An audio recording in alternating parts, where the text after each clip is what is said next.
Hello, friends. I'm Dr. Pankaj Singh Chauhan. I have been into neurosurgical practice for the last 7 years or so. I was requested by a few of my friends to have express my views on people with epilepsy. पहले तो मैं थोड़ा संशय में आ गया कि इस चीज को लोगों के लिए आसान भाषा में व्यक्त करने के लिए मैं क्या बोलूं, क्या करूं।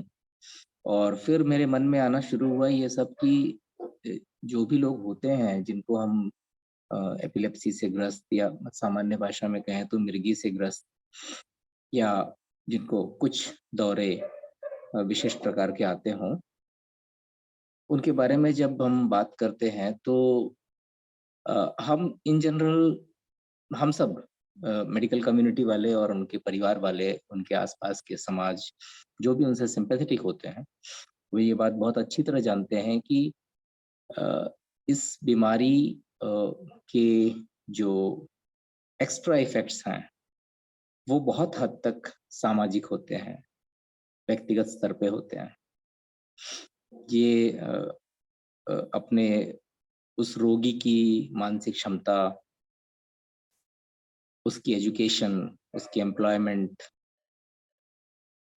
सोशल उसकी स्टैंडिंग, सोसाइटी में उठना बैठना और इंटरेक्टिव स्किल्स, हर चीज पर एक गहरी छाप छोड़ती है।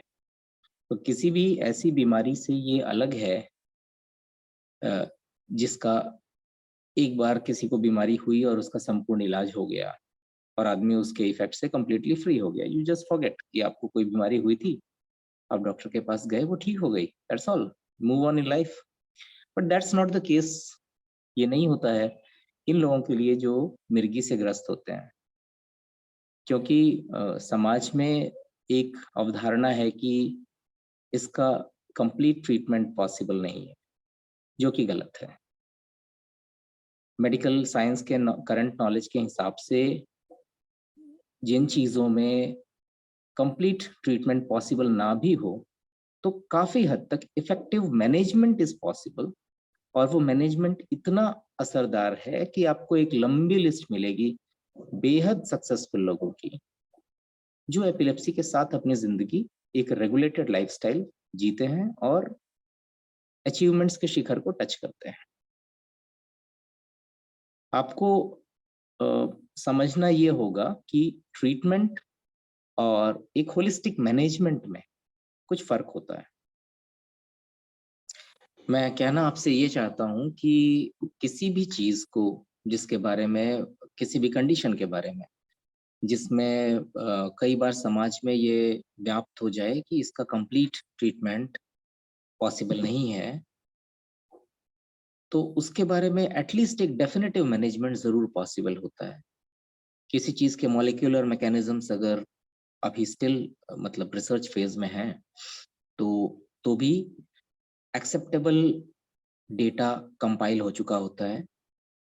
काफ़ी टिप्स एंड ट्रिक्स उन कंडीशंस के बारे में, उनके एक्यूट मैनेजमेंट के बारे में, उनके लॉन्ग टर्म मैनेजमेंट के बारे में काफ़ी सारी चीज़ें आपके एक्सपर्ट्स को पता होती हैं, जिन्हें विकसित देशों में भली-भांति सेल्फ हेल्प ग्रुप्स के थ्रू फॉलो किया जाता है। समाज में एक फर्दर रिस्पॉन्सिबिलिटी इस बात की ज़रूरी है कि हम लोगों को जज ना करें, उनकी ब्रांडिंग ना करें। आज मैं ये बोलने से पहले कि इसके सोशल स्टिग्माटा बहुत होते हैं। आई फाउंड माई सेल्फ, अगर मैं न्यूट्रली अपने आप को एक थर्ड पर्सन के तौर पे देखूँ तो मैं बहुत कुछ बहाने सोचने लगा। नहीं, क्यों क्यों नहीं रखना चाहिए, क्यों नहीं रखना चाहिए, क्यों नहीं रखना चाहिए? एंड जब ये बच्चे पढ़ते हैं और जब इनके स्कूल की अथॉरिटीज़ से फिटनेस के लेटर्स आते हैं कि नहीं, इन्हें स्कूल से निकाला जा रहा है because they are not fit to continue their education. तो एक्सपर्ट्स के तौर पे, न्यूरोसर्जन्स, न्यूरोलॉजिस्ट के तौर पे हम कह रहे होते हैं, नहीं, these are quite manageable episodes. एक ये डोज़ अपने साथ हमेशा रखनी होगी, ये लेते ही कोई भी सीज़र अबॉर्ट हो जाएगा। ये दवाई रेगुलर चलेगी तो उसके सीज़र फ्रीक्वेंसी कंट्रोल रहेगी। तो जब दूसरों के एम्प्लॉयबिलिटी की बात आती है, तो हम देखते हैं कि हमारे मापदंड दूसरे हैं।